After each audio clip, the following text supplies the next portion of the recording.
Hello student. Last lecture में जैसे कि हमने बिल्डिंग बायोलॉजी देखे थे, ठीक है।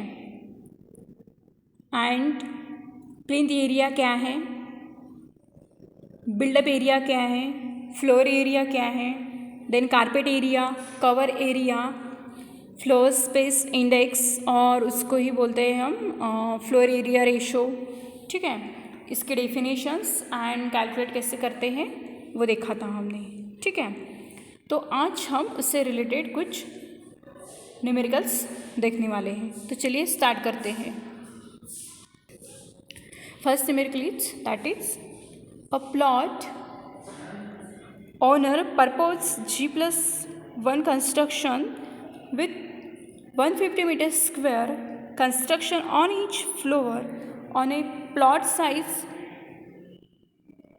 प्लॉट ऑफ साइज दी गई है 14/90 metre. Find ground coverage and FSI purpose if margin from all sides are 2 meter and FSI is equals to 1 are must as per bylaws state with reasons whether plan will be sanctioned or not, ठीक है। तो ये अब हमारा numericals है, ठीक है। क्या दिया गया है, G+1 कंस्ट्रक्शन है, मीन्स ग्राउंड फ्लोर और 1 स्टोरी उससे उसके ऊपर एक फ्लोर है, ठीक है।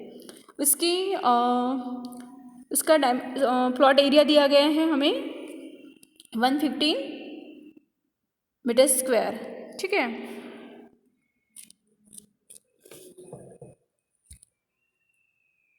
देन हमें प्लॉट ऑफ साइज दी गई है 14/19, ठीक है। हमें ये प्लॉट की साइज दी गई है। देन हमें फाइंड आउट क्या करना है, ग्राउंड का कवरेज फाइंड आउट करना है and FSI purpose,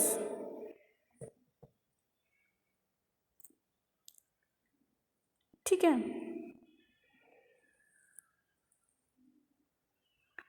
and side में मार्जिन कितनी दी गई है 2 मीटर एंड उसका FSI दिया गया है 1 एज पर बायलॉज के अकॉर्डिंग, ठीक है। तो चलिए स्टार्ट करते हैं।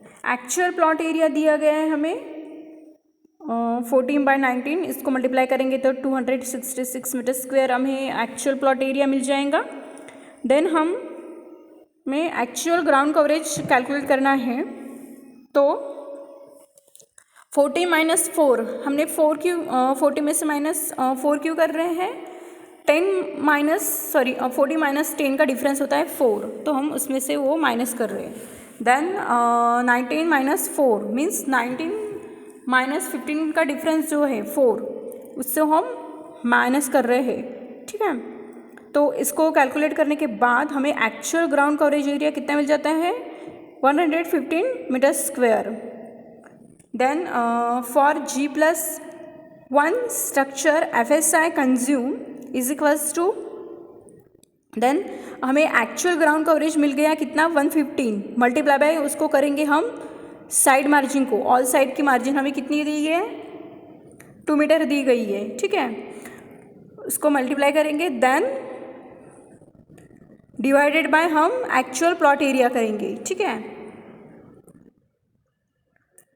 Actual ground coverage multiply by all side की जो मार्जिन हमें दी गई है and divided by actual plot area, ठीक है। अब इन सारी चीज़ों की हमने वैल्यू कैलकुलेट कर ली है, तो इस फार्मूले में पुटअप करेंगे तो इस तरह से हमें मिलेगा फॉर G+1 स्ट्रक्चर के लिए FSI कंज्यूम कितना 1.12, ठीक है। इसको राउंड ऑफ करके परमिसिबल FSI कितना हो जाएगा हमारा 1। एंड हमें पूछा गया था कि state with reason whether plan will be sanction और नॉट, ठीक है। हमें बताना है कि हम प्लान सैंक्शन कर सकते हैं इस टाइप के कैलकुलेशन आने के बाद, कर सकते हैं या नहीं, ठीक है। तो as FSI consume less than permissible FSI, ठीक है, permissible consume FSI permissible FSI से लेस है, इसलिए plan will not be sanction, हम प्लान को सैंक्शन नहीं कर सकते, ठीक है।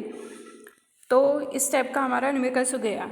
तो इसी टाइप्स के न्यूमेरिकल्स एग्जाम में भी पूछे जा सकते हैं। एंड जब हम सबमिशन ड्राइंग बनाएंगे तो ऑन दैट टाइम हमें ये सारे कैलकुलेशंस करने हैं, ठीक है। तो इसलिए ध्यान में रखने का ये सब, ठीक है। तो चलिए नेक्स्ट न्यूमेरिकल देखते हैं। A plot is having dimensions, plot का हैविंग डायमेंशंस डायमेंशन दिया गया है हमें 30x40 metre. A building constructed on its occupies 400 metre square है, वहाँ पे मीटर नहीं मीटर स्क्वायर है, on ground and 350 meter square on first floor. If FSI permissible is 0.8, how much area can be constructed on second floor? हमें plot area दिया गया है, ठीक है। देन बिल्डिंग ऑक्यूपाइज कंस्ट्रक्ट हो रही है 400 मीटर स्क्वायर में, एंड उसका ग्राउंड एंड उसका ये ग्राउंड एरिया में है 400 मीटर स्क्वायर, ठीक है। एंड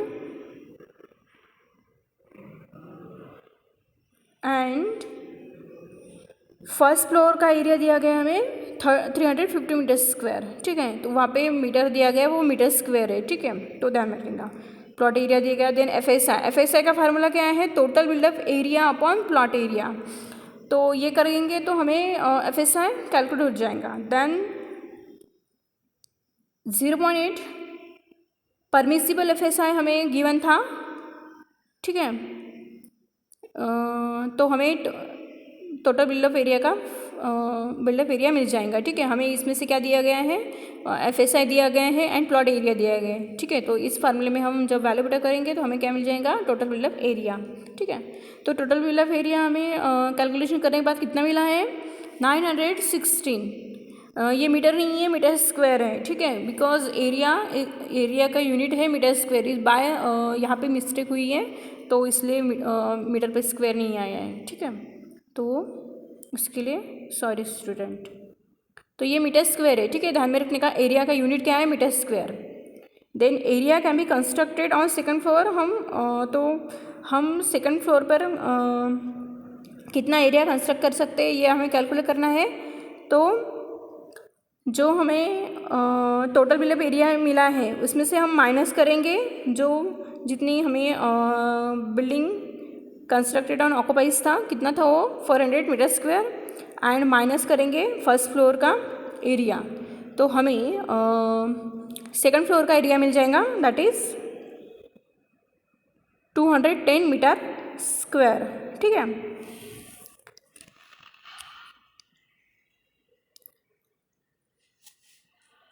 तो इस तरह से हमने कैलकुलेट किया है, ठीक है, कि कितना एरिया सेकंड फ्लोर पे कंस्ट्रक्ट हम कर सकते हैं, ठीक है। देन नेक्स्ट न्यूमेरिकल देखते हैं। A bungalows is to be constructed on plot size दी गई इसकी 30x50 metre with G+1 storey है।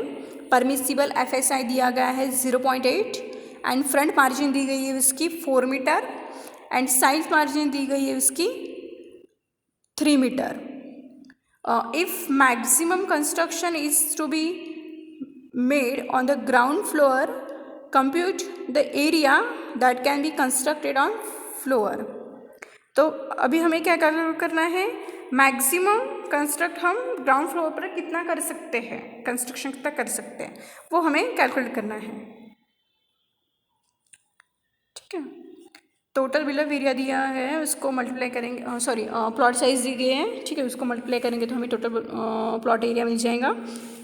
Then total built up area allowed for G+1 floors का फार्मूला है FSI इंटू प्लॉट एरिया, ठीक है। FSI गिवन था हमें परमिसिबल 0.8 एंड प्लॉट एरिया हमने कैलकुलेट करने के बाद कितना मिला 1500, ठीक है। तो ये यहाँ पर 1200 मीटर स्क्वायर है, बाय मिस्टेक मीटर ही हुआ है वहाँ पे यूनिट का, तो वो थोड़ा ध्यान में रखने का स्टूडेंट।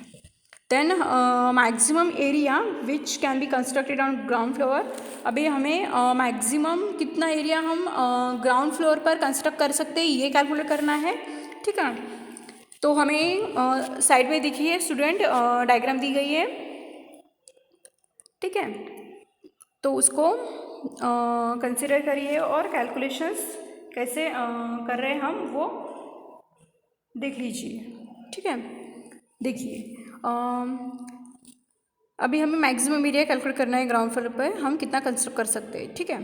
तो हमें 13 दिया गया है, ठीक है। अभी 13 माइनस 24 उसका जो डिफरेंस आएगा कितना आएगा 6, ठीक है। उसको 30 में से माइनस करेंगे हम 6 को, उसके डिफरेंस को, देन उसको मल्टीप्लाई करेंगे, देन 15 माइनस 43 इसका डिफरेंस कितना आ रहा है 7, तो हम 50 में से माइनस करेंगे 7, ठीक है। अभी ये कैलकुलेशंस करने के बाद हमें मैक्सिमम एरिया हम ग्राउंड फ्लोर पर कितना कंस्ट्रक्ट करने वाले हैं वो हमें मिल जाएगा। तो वो कितना आया है 1032 मीटर स्क्वायर, ठीक है। यहाँ पे भी यूनिट मीटर स्क्वायर है। Then area can be constructed first floor. अभी हमें क्या करना है कि हम फर्स्ट फ्लोर पर कितना एरिया कंस्ट्रक्ट कर सकते हैं ये भी हमें कैलकुलेट करना है, ठीक है। तो हमें टोटल बिल्डअप एरिया मिल गया था G+1 फ्लोर का, ठीक है। वो कितना था 1200, ठीक है। उसमें से हमें माइनस करना है जो हमने कैलकुलेट किया है अभी, मैक्सिमम एरिया कैलकुलेट किया है हमें कितना ग्राउंड फ्लोर पर हम कंस्ट्रक्ट कर सकते हैं, ठीक है। तो उसमें से वो माइनस कर लेंगे तो हमें फर्स्ट फ्लोर में हम कितना एरिया कंस्ट्रक्ट कर सकते हैं वो हमें मिल जाएगा। तो वो कितना आया दैट इज़ 168 मीटर स्क्वायर, ठीक है। यहाँ पर मीटर कुछ भी नहीं है, सब मीटर स्क्वायर में ही है, ठीक है। तो थोड़ा ध्यान में रखने का, ठीक है। तो इस टाइप से हमने कुछ न्यूमेरिकल्स देखे थे कि plot area, built up area and कितना एरिया हम कंस्ट्रक्ट करते हैं वो कैसे कैलकुलेट करना है, ठीक है। तो ये जो कुछ साइजेस होते हैं वो as per the building bylaws के अकॉर्डिंग हमें लेने पड़ते हैं, कुछ वैल्यूज वहाँ में से उसमें से, ठीक है। देन नेक्स्ट देखते हैं documents and drawing required for municipal sanction, ठीक है। जब हम म्यूनसिपल सैंक्शन कर रहे हैं या फिर हम ड्राइंग बना रहे हैं तो उसमें क्या क्या रिक्वायरमेंट होती है सैंक्शनिंग करने के लिए, ठीक है। तो देखते चलिए साइट प्लान, उसमें along with block plan showing plinth outline and area statement, ये हमें शो करना पड़ता है। Block plan showing with plinth outline, plinth area की जो आउटलाइन होती है, एंड एरिया स्टेटमेंट जो एरिया स्टेटमेंट है वो, ठीक है। Next ground floor plan, first floor plan, plans of higher floors, basement floor plan, terrace plan and car park plan, ये हमें मेंशन करना पड़ता है। देन एलिवेशंस, ठीक है, प्लान बनाया है हमने, देन उसके बाद उसके ऊपर हम एलिवेशंस ड्रॉ करेंगे उसका। देन उसके साइड में हम सेक्शन ड्रॉ करेंगे। तो सेक्शन में हमें staircase, WC, bath etcetera, means section हमें इस टाइप का कटिंग करना है जहाँ से हमें मैक्सिमम व्यू शो हो सके हमारे बिल्डिंग का, ठीक है। तो उसमें स्टेयर इंक्लूडिंग होनी चाहिए, WC, बाथ, ठीक है।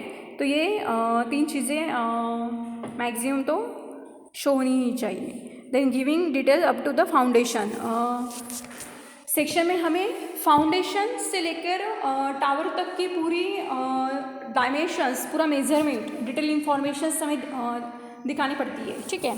ये तो पार्ट हम प्रैक्टिकली कैसे करते हैं वो हम प्रैक्टिकल में देखने ही वाले हैं, लेकिन थ्योरेटिकली थोड़ा ध्यान में रख लीजिए कि क्या क्या वहाँ पे हमें मेंशन करना होता है, ठीक है। Then schedules of doors, window and grill work, ठीक है। Then schedule giving notes for typing of construction, foundation work, RCC work etcetera, ठीक है। देन हमें नोट्स में नोट डाउन करना पड़ता है कि कौन से टाइप का कंस्ट्रक्शन है, फाउंडेशन वर्क्स कौन से टाइप का हम यूज़ कर रहे हैं, आरसीसी वर्क, ठीक है, एक्सेट्रा, इस टाइप का वर्क हमें वहाँ पे मेंशन करना पड़ता है, ठीक है। Then along with the plan the following document must be submitted, ठीक है। तो प्लान होने के बाद हमें कौन से डॉक्यूमेंट सबमिट करने पड़ते हैं? Notice to execute a purpose work in the standard form, undertaking from the architect in the standard form, ठीक है। Exact from property register stalling the details regarding the owner and land, plan from the city survey office showing boundaries of the plot and adjoining survey numbers, certificate regarding area of the plot given by a corporation or town planning department, means जो हमारा proforma होता है, short form में ले लीजिए 7/12 type होता है वो, उसमें लेआउट प्लान दिया गया होता है। लेआउट प्लान तो हम ड्रॉ करते हैं, बट वहाँ पे एक हमारा कोई भी हमारा मीन्स कौन सा भी कंस्ट्रक्शन हो, रेसिडेंशियल बिल्डिंग का हो या फिर पब्लिक बिल्डिंग का हो, तो वहाँ पे ये सारी चीज़ें मेंशन की होती है, ठीक है।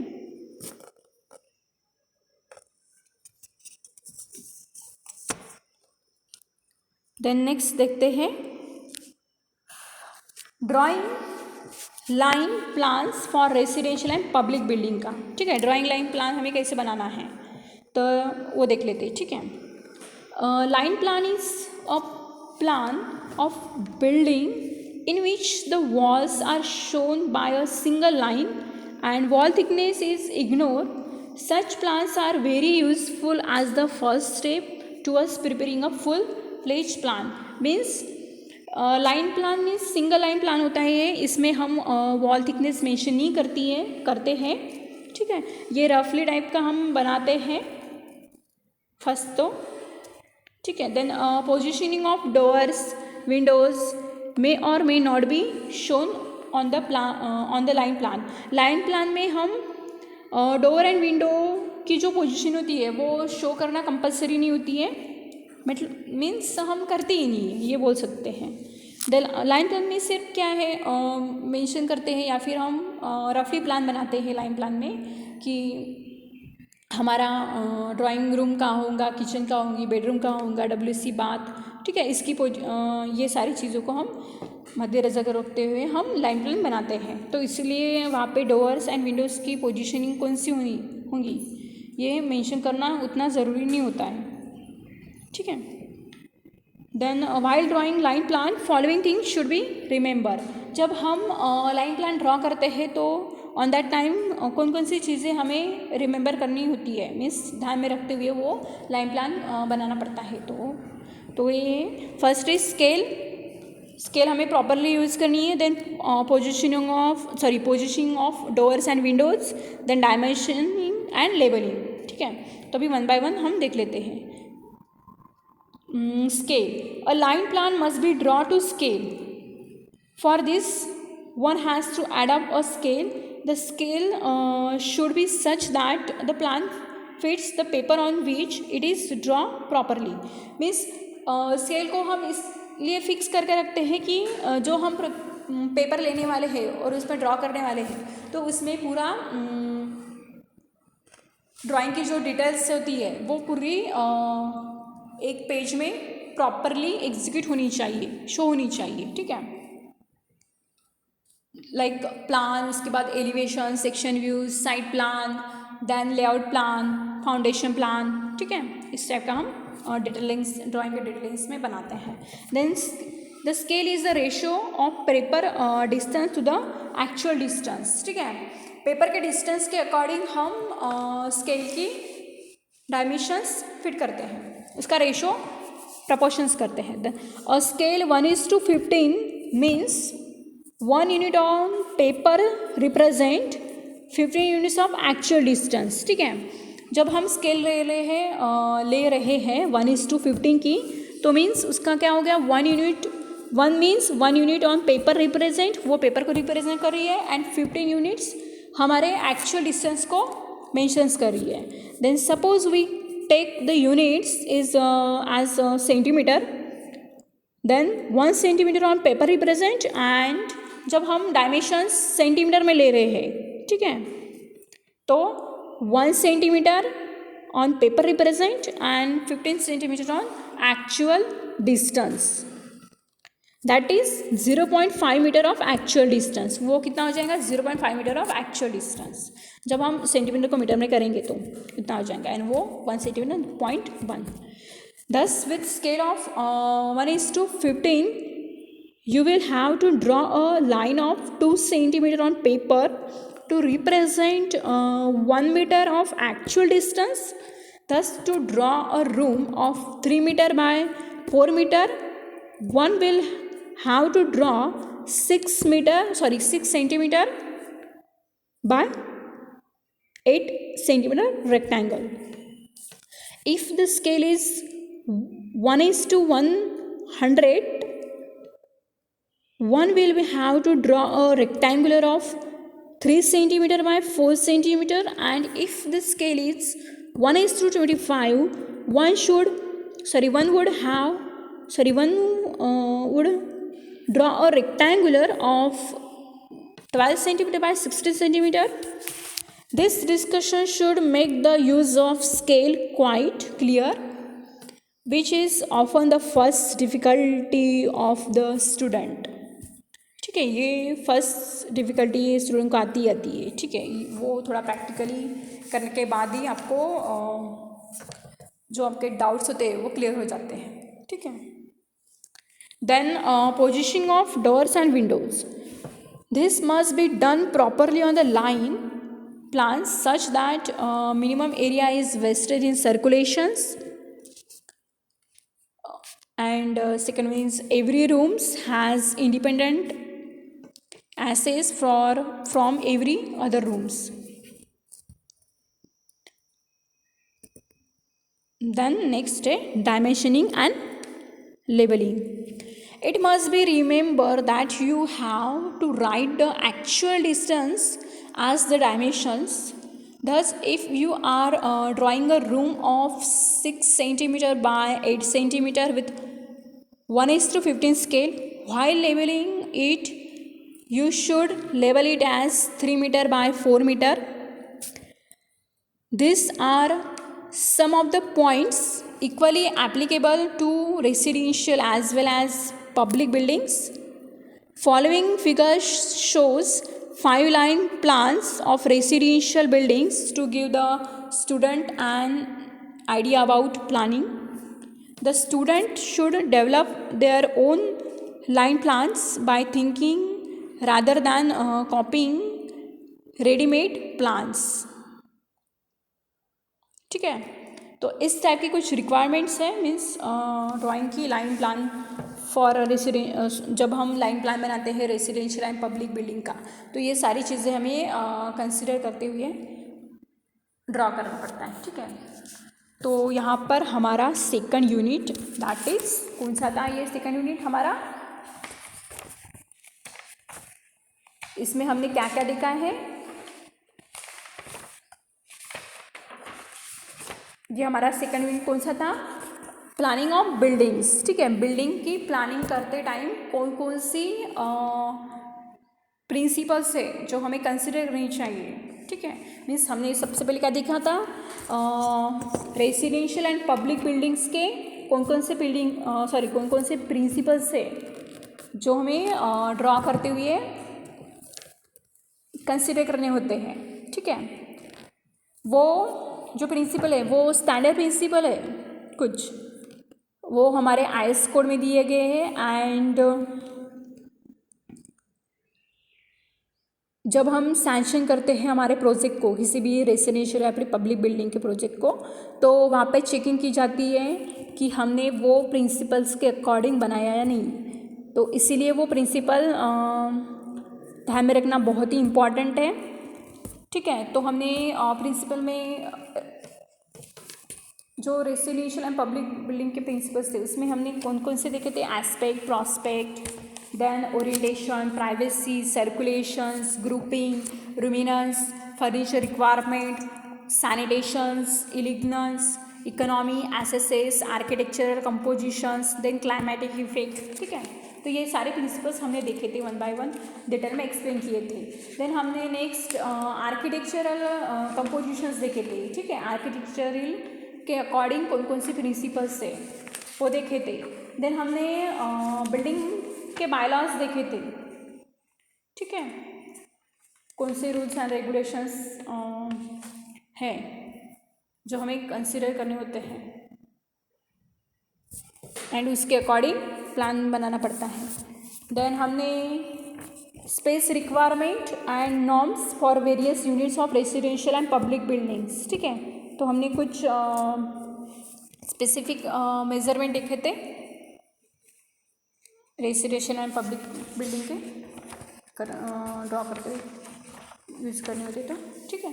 देन आज हमने क्या देखा है, सॉरी हाँ, नेक्स्ट हमने ये भी देखा था plot area, built up area, carpet area, FSI, floor space index, ठीक है। ये एरिया क्या है, कैसे कैलकुलेट करते हैं, ठीक है। एंड आज हमने उससे रिलेटेड कुछ प्रॉब्लम्स भी देखे एंड कौन कौन से डॉक्यूमेंट्स की रिक्वायरमेंट होती है ड्राइंग प्लान करते हुए, जब हम ड्रॉ करते हैं प्लान तो, ठीक है। तो ये सब हमने देखा है। यहाँ पर हमारा सेकेंड यूनिट कंप्लीट होता है, ठीक है। नेक्स्ट लेक्चर से हम थर्ड यूनिट स्टार्ट करेंगे, that is drawing of load bearing structure, ठीक है। तो ये यूनिट हम नेक्स्ट लेक्चर से स्टार्ट करते हैं, ठीक है। Thank you student.